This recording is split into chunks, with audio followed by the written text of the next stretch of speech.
Aleluya. Bendito Dios. Dios les bendiga, hermano. Dios les bendiga. Bendito Dios. El tema es revelaciones de Dios en su palabra escrita. Veamos segunda de Pedro capítulo 1 verso 19.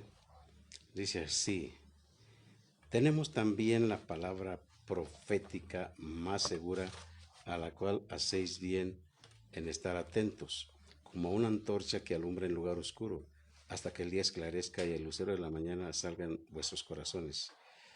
Dice, entendiendo primero esto, que ninguna profecía de la Escritura es de interpretación privada, porque nunca la profecía fue traída por voluntad humana, sino que los santos hombres de Dios hablaron siendo inspirados por el Espíritu Santo. Dios fue revelado o se reveló a los profetas para que ellos anunciaran la voluntad de Dios para la humanidad, ¿verdad? Es lo que tenemos como doctrina, la revelación apostólica de parte de Dios para el mundo, sí, porque este libro es para todo el mundo, para toda la generación, para toda la humanidad, sí. Entonces, Dios se dio a conocer a través de las manifestaciones en el mundo, y es la palabra profética más segura, la revelada, escrita, pues, después de contrastar las ideas humanistas con la palabra de Dios. Pero atestigua el origen divino de las Escrituras y afirma que toda profecía se originó en Dios y no en los hombres. Notemos esto. De ahí el hecho de que debemos de pesar la palabra profética que se está desarrollando, que se dé o que te den. Bien, eso asegura que el mensaje de Dios es infalible, sin posibilidades de equivocaciones, errores, mentiras o engaños. Es decir, la Biblia en su totalidad es fidedigna y veraz en todo lo que enseña. O sea que toda la palabra profética más segura es la que está escrita, y no se tienen que salir de los parámetros bíblicos para porque podríamos fallar. O sea que la profecía, o sea, la revelación de Dios tiene que estar avalada por la palabra, por su palabra, o sea, la profecía, ¿sí? Ninguna profecía de la Biblia surgió por ideas o el razonamiento del escritor, sino que todos tuvieron su origen en el Espíritu Santo. Sí, la revelación de Dios a través de su palabra escrita. Y los santos hombres de Dios hablaron siendo inspirados por el Espíritu Santo. Pedro afirma el origen divino y la autoridad de la profecía en las Escrituras. Asimismo, todos los creyentes deben mantener un firme e intransigente concepto de las Sagradas Escrituras como inspiradas y autorizadas. Hay varias razones para eso.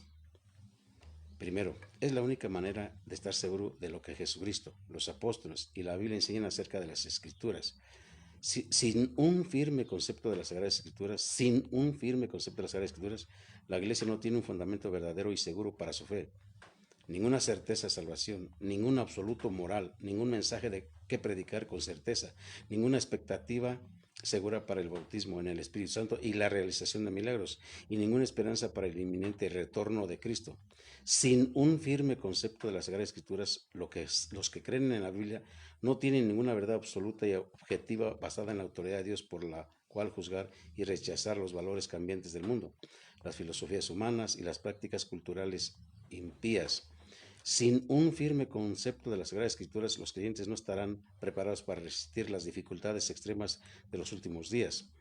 Sin las dificultades extremas de los últimos días, dice que sin un firme concepto de las Sagradas Escrituras se debilitan la plena autoridad y enseñanza de la Biblia, y por consiguiente la Biblia será reemplazada por experiencias religiosas, subjetivas o por razonamientos críticos e independientes. Eso habla sin un firme concepto de las Sagradas Escrituras.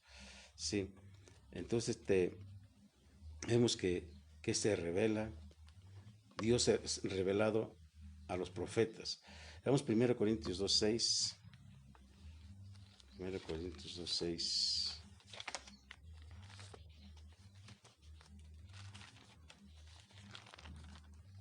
Dice así: sin embargo, está bien el título ahí, la revelación por el Espíritu de Dios. Sin embargo, hablamos sabiduría entre los que han alcanzado madurez, y sabiduría no de este siglo, ni de los príncipes de este siglo, que perecen, mas hablamos sabiduría de Dios en misterio, la sabiduría oculta, la cual Dios predestinó antes de los siglos para nuestra gloria, la que ninguno de los príncipes de este siglo conoció, porque si la hubieran conocido, nunca habrían crucificado al Señor de gloria. Antes bien, como está escrito, cosas que ojo no vio, ni oído oyó, ni han subido en corazón de hombre, son las que Dios ha preparado para los que aman. Pero Dios nos las reveló a nosotros por el Espíritu, porque el Espíritu todo lo escudriña, aún lo profundo de Dios, aún lo profundo de Dios. Hay cosas ocultas, porque las cosas secretas le pertenecen a Dios, más las reveladas son para los que le aman. Y siguen. Y la sabiduría de Dios es el misterio, la sabiduría oculta. Aleluya. Y si bien, pero Dios nos la reveló a nosotros. ¿Qué cosas son? ¿Qué cosas? Son cosas que nadie vio, ni oyó, ni siquiera las has pensado en nombre, ni siquiera han estado en su corazón. Dios ha preparado muchas cosas hermosas para tu vida. Dios es vasto, lo creemos por fe, que nos va a mostrar, o te va a mostrar, o le va a mostrar a su pueblo esas inmensas riquezas preparadas para sus hijos, para su pueblo. Entonces, hermanos, la revelación de Dios está en su palabra escrita. La única palabra segura es la que está escrita. Sí, pero si hay una revelación, si hay una revelación de parte de Dios para alguien, tiene que estar dentro de los parámetros bíblicos, dentro de la palabra escrita, corroborar si esa profecía, esa revelación tiene base fundamental, está avalada por la palabra de Dios. Es bien importante esto, muy importante esto. Bien, vamos a ir en segunda de Corintios 12, 7. Aleluya. Segunda de Corintios 12, 7. Dice así. 12, 7 al 9. Pero a cada uno les es dada la manifestación del Espíritu para provecho, porque a este es dada por el Espíritu palabra de sabiduría, a otro palabra de ciencia según el mismo Espíritu, a otro fe por el mismo Espíritu y a otro dones de sanidades por el mismo Espíritu. Aleluya. Dios revelado a los apóstoles. Dios revelado a los apóstoles. Aleluya. ¿Qué dice bien, hermano?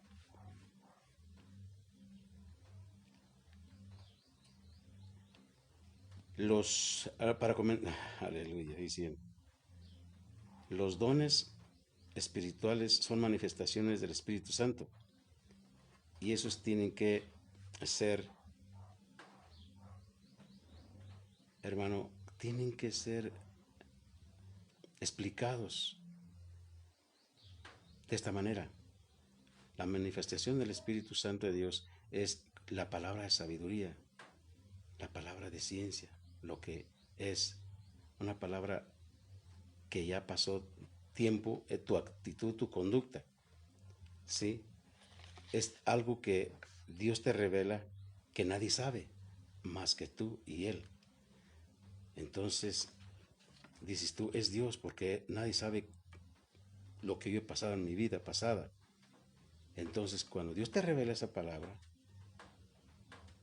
tú dices, es Dios, es Dios. Y es una palabra hermosa, maravillosa, la palabra de ciencia.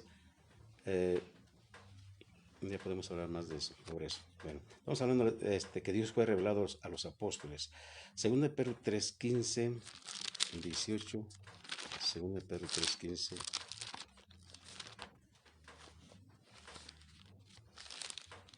Aleluya. 3:15, 18 dice así.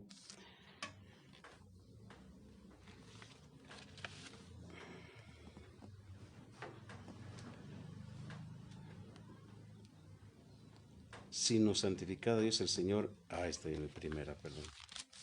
Segunda de Pedro 3:15.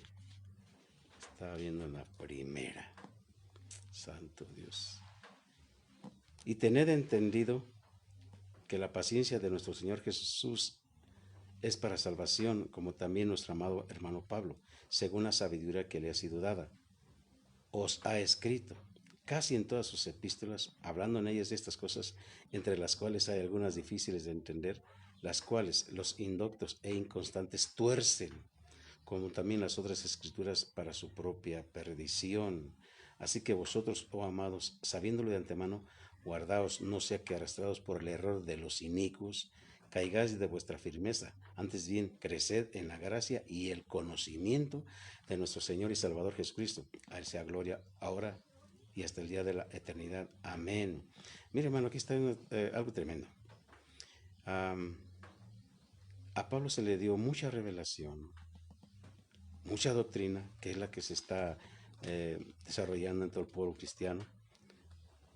Mucha sabiduría se fue dada. Entonces, dice aquí que en todas las epístolas que al Pablo está diciendo Pedro que se le dio a Pablo, hay algunas que son difíciles de entender.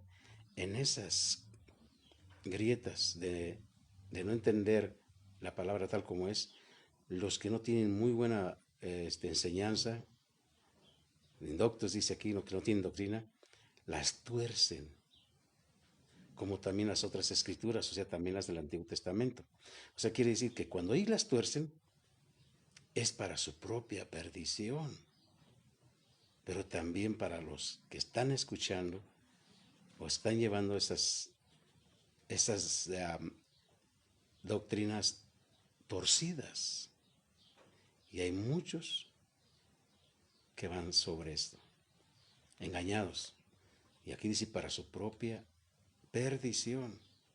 Entonces nos advierte que nos guardemos de esas doctrinas, de estas gentes que están arrastradas por el error de los demás, de los malos. Y por causa de ese error caigamos de la firmeza en la que estamos, hermano. Aleluya. Y siguiente. Pedro da a entender que las cartas de Pablo están al mismo nivel que las demás escrituras, es decir, las del Antiguo Testamento. Cuando hoy se habla de escrituras, se hace con referencia a los escritos del Antiguo Testamento y del Nuevo Testamento, que son el mensaje original de Dios para la humanidad y el testimonio de su actividad salvadora en Jesucristo. Aleluya. Su revelación clave es Jesucristo. Mire Juan 1:18. Dice aquí, a Dios nadie le vio jamás. El unigénito Hijo que está en el seno del Padre, Él le ha dado a conocer. Nadie jamás ha visto a Dios, pero Dios se reveló a través de Jesucristo. Se reveló a través de Jesucristo. ¿Cómo? De esta manera. Y siguen 14:6, ya lo saben ustedes. Dice, Jesús le dijo a Tomás, ¿verdad? Yo soy el camino y la verdad y la vida. Nadie divina al Padre sino por mí. ¿Por qué? Porque mire lo que dice ahí en el verso 1. Dice, no se turbe vuestro corazón. ¿Creéis en Dios? Creed también en mí. En la casa de mi Padre muchas moradas hay. Si así no fuera, yo os lo hubiera dicho. Voy pues a preparar lugar para ustedes. Y si me fuere y os preparara el lugar, vendré otra vez y os tomaré a mí mismo, para que donde yo estoy, vosotros también estéis. Y sabéis a dónde voy y sabéis el camino. Le dijo Tomás, Señor, no sabemos a dónde vas. ¿Cómo pues podemos saber el camino? Jesús le dijo, yo soy el camino y la verdad y la vida. Nadie viene al Padre sino por mí. Si me conocieseis también a mi Padre conoceríais, y desde ahora le conocéis y le habéis visto. Felipe le dijo, Señor, muéstranos al Padre, el Padre y nos basta. Jesús le dijo, tanto tiempo hace que estoy con vosotros y no me has conocido. Felipe es Felipe. El que me ha visto a mí ha visto al Padre. ¿Cómo pues dices tú, muéstranos el Padre? ¿No crees que yo soy en el Padre y el Padre en mí? Las palabras que yo os hablo no las hablo por mi propia cuenta, sino que el Padre que mora en mí, Él hace las obras. Creedme que yo soy en el Padre y el Padre en mí. De otra manera, créedme por las mismas obras. De cierto os digo, el que en mí cree, las obras que yo hago, Él las hará también, y aún mayores hará, porque yo voy al Padre. Y todo lo que pidiese al Padre en mi nombre lo haré, para que el Padre sea glorificado en el Hijo. Si algo pidiese en mi nombre, yo lo haré. Dice, hermano, cuando dice el Señor am, que el Padre está en él, que el Padre se está revelando a través de Jesucristo. A través de Jesucristo, el Padre, porque dice, ¿no crees que yo soy en el Padre y el Padre en mí? Dice, las palabras que yo hablo no las hablo por mi propia cuenta, sino que el Padre que mora en mí, Él hace las obras. El Padre que mora en mí, el Padre vivía ahí en Jesucristo. Aleluya. Entonces es una revelación tremenda de Dios en Jesucristo. Mire, Hebreos 1:1. Aleluya. Hebreos 1:1.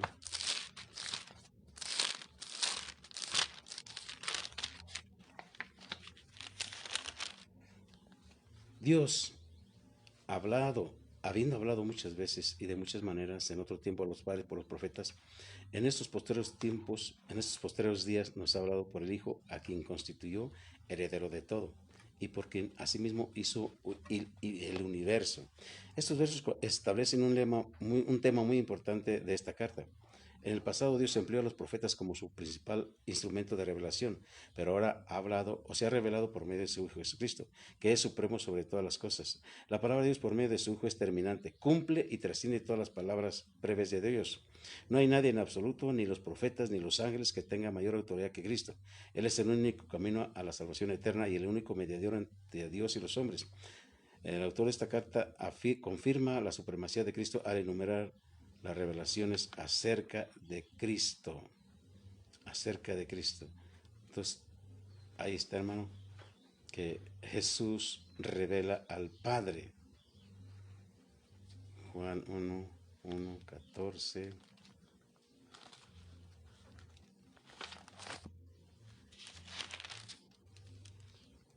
Dice,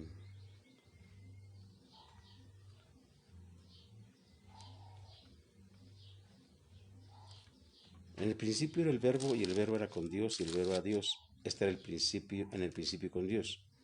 Todas las cosas por Él fueron hechas y sin Él nada lo que ha sido hecho fue hecho. En Él estaba la vida y la vida era la luz de los hombres. La luz en las tinieblas resplandece y las tinieblas no prevalecieron contra ella. Hubo un hombre enviado de Dios, el cual se llamaba Juan. Este vino por testimonio para que diese testimonio de la luz, a fin de que todos creyesen por Él. No era Él la luz, sino para que diese testimonio de la luz. Mire, Dios revelándose ahí. Aquella luz verdadera que alumbra a todo hombre venía a este mundo. Jesús. En el mundo estaba y el mundo por Él fue hecho, pero el mundo no le conoció. A lo suyo vino y los suyos no la recibieron. Hablando de Cristo Jesús. Mas a todos los que le recibieron, a los que creen en su nombre, les dio potestad de ser hechos hijos de Dios, los cuales no son engendrados de sangre, ni de voluntad de carne, ni de voluntad de varón, sino de Dios. Y aquel verbo fue hecho carne y habitó entre nosotros y vimos su gloria. Gloria como del unigénito del Padre, lleno de gracia y de verdad. Lleno de gracia y de verdad. Aleluya. Bendito Dios. El Dios eterno se hizo hombre. La humanidad y la deidad se unieron a Él de una manera humilde. Él entró en la vida y el ambiente humano con todas las limitaciones de la experiencia humana. Aleluya. Bendito Dios. Apocalipsis. Jesús es la palabra de Dios, hermano. Por eso dice, en el principio era el verbo, era la palabra, y el verbo era la palabra, y el verbo era con Dios, y el verbo que era Cristo era Dios. Jesús es la palabra de Dios. Aleluya. Apocalipsis 19:11. Apocalipsis 19:11.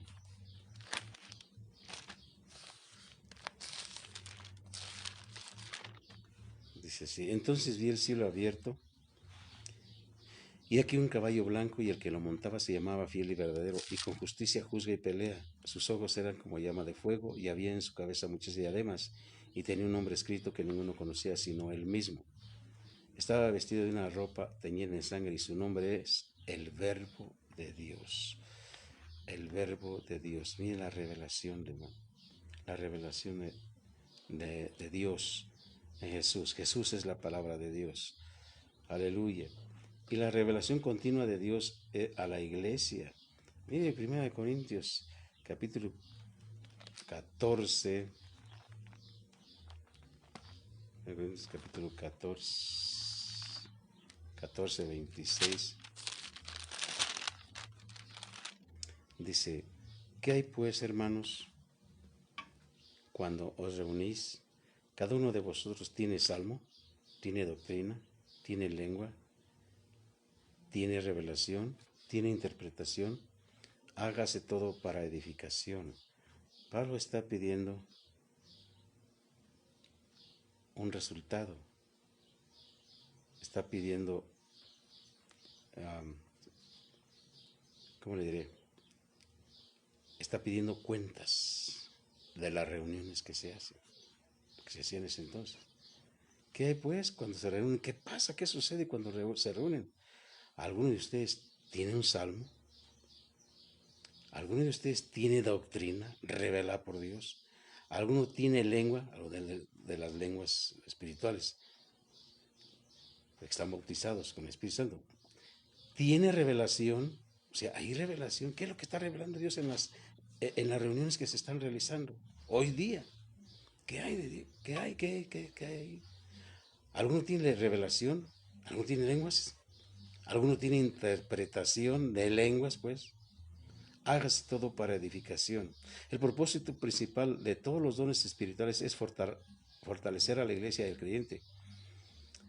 Edificación significa estimular la vida espiritual, la madurez y el carácter piadoso en los creyentes. Es una obra del Espíritu Santo mediante los dones espirituales, por la cual a los creyentes se les transforma espiritualmente cada vez más a fin de que no se adapten al mundo actual, sino que se edifiquen en santificación, amor a Dios, interés por los demás, pureza de corazón, buena conciencia y fe sincera. Aleluya. Y está hablando de que se haya intérpretes, porque si hay un don en la iglesia, tiene que ser administrado a la iglesia, ¿sí? Si alguno tiene un don, ministro de la iglesia. Y si 27, si habla alguno en lengua extraña, sea esto por 2 o a lo más 3, y por turno, y uno interprete. Y si no hay intérprete, cae en la iglesia y hable para sí mismo y para Dios. Aleluya. En el uso de los dones espirituales debe haber orden y equilibrio. Estas son las pautas bíblicas para hablar en lenguas dentro de la iglesia. No debe haber en ninguna reunión más de 2 o 3 que hablen, oren o alaben a Dios en lenguas. Porque si todos se agarran a hablar en lenguas, sería un desorden, no sabían qué atender a uno y a otro. Y tiene que haber interpretación, debe de haber interpretación. Y oren o alaben a Dios en lenguas. Eso deben hacerse con interpretación. El hablar en lenguas debe hacerse por turno. Si se apilan, o sea, si uno está hablando y no le da oportunidad al otro, va a ser una confusión ahí tremenda.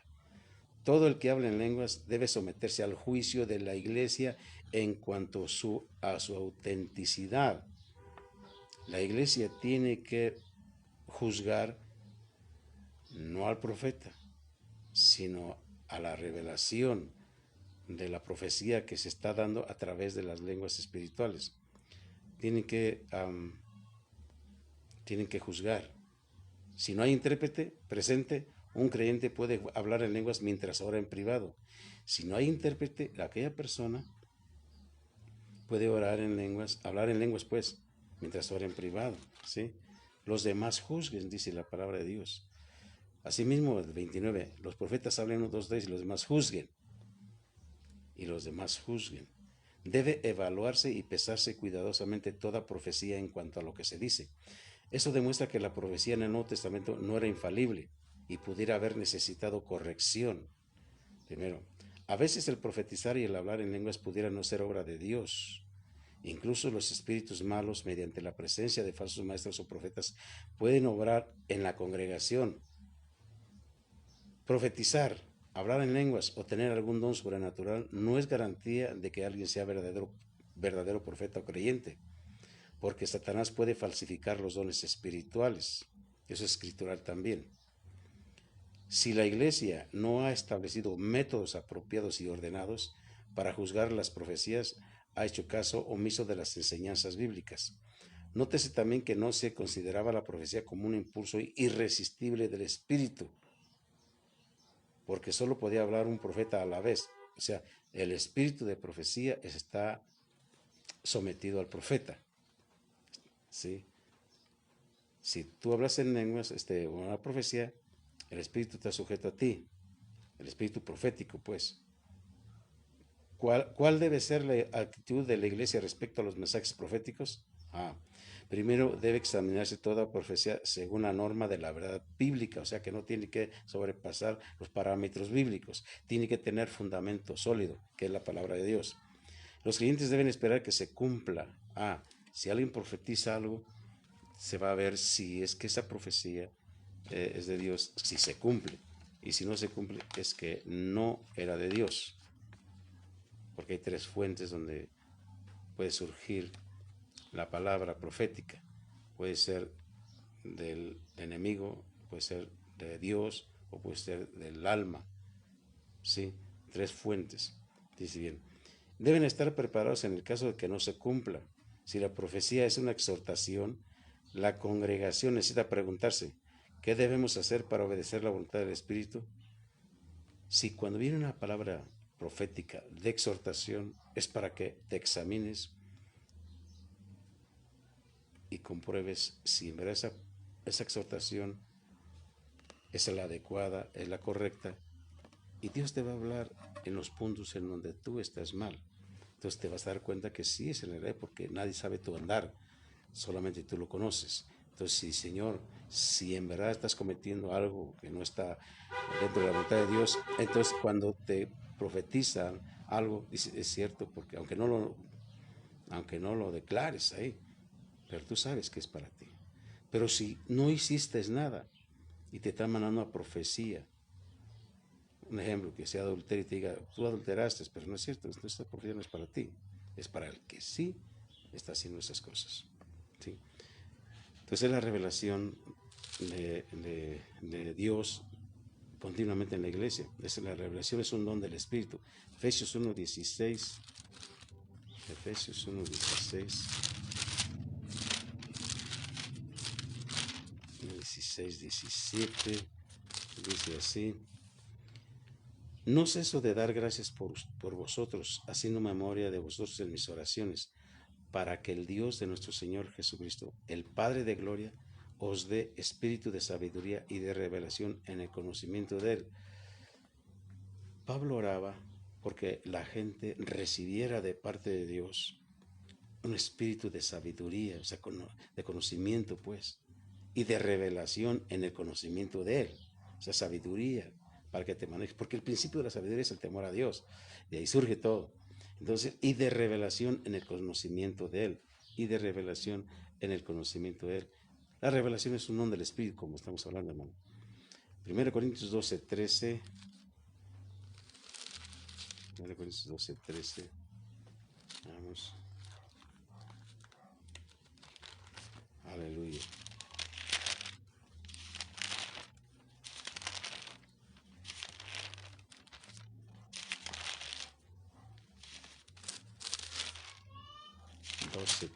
Dice así. Porque por un solo espíritu fuimos todos bautizados en un cuerpo, sean judíos o griegos, sean esclavos o libres, y a todos se nos dio a beber de un mismo espíritu. Quiere decir, hermano, que que esa revelación debe testificar a Cristo. Porque en un solo espíritu fuimos todos bautizados en un cuerpo, sean judíos o griegos, sean esclavos o libres, y a todos se nos dio a beber de un mismo espíritu. Y si Dios te dio de su Espíritu Santo, va a haber un cambio en tu vida, va a haber un testimonio en ti que va a glorificar primeramente al Señor y que va a manifestarse que en verdad Dios está contigo, que hay un cambio en tu vida, que hay una nueva actitud, una diferente conducta. Entonces, es una revelación para que se testifique que Cristo está revelándote su voluntad, su misericordia y su llamamiento. 14, 29, 33. 29, 33. Dice así. Se está hablando de la revelación, ¿verdad? De las revelaciones. Muy bien. Ese ya lo vimos, 14, 23. Ahora, las revelaciones deben ser probadas por la iglesia. Deben ser probadas por la iglesia para que tengan fundamento bíblico como si así está establecido. Entonces, hermano, las revelaciones de la palabra de Dios son bíblicas en su contexto. Cuando Dios te manda una revelación, venga de donde venga, tú tienes que consultar la palabra de Dios para que no seas engañado, porque hay falsas profecías, porque hay revelaciones que no son de Dios, que no provienen de Dios. No provienen del trono de Dios, provienen del trono de Satanás, pero siempre es para confundir y para que se pierda la persona y que se extravíe en el camino de la buena doctrina. Entonces, es una responsabilidad de cada uno de nosotros de ver si lo que nos están revelando tiene base bíblica, porque muchos se han desviado por causa de las revelaciones que no son de Dios, sino que son del otro o de la misma alma, de la carne. Consideremos todas estas cosas y esperemos esas revelaciones hermosas que Dios va a llegar, pero tienen que tener fundamento. Dios te bendiga, mi hermano.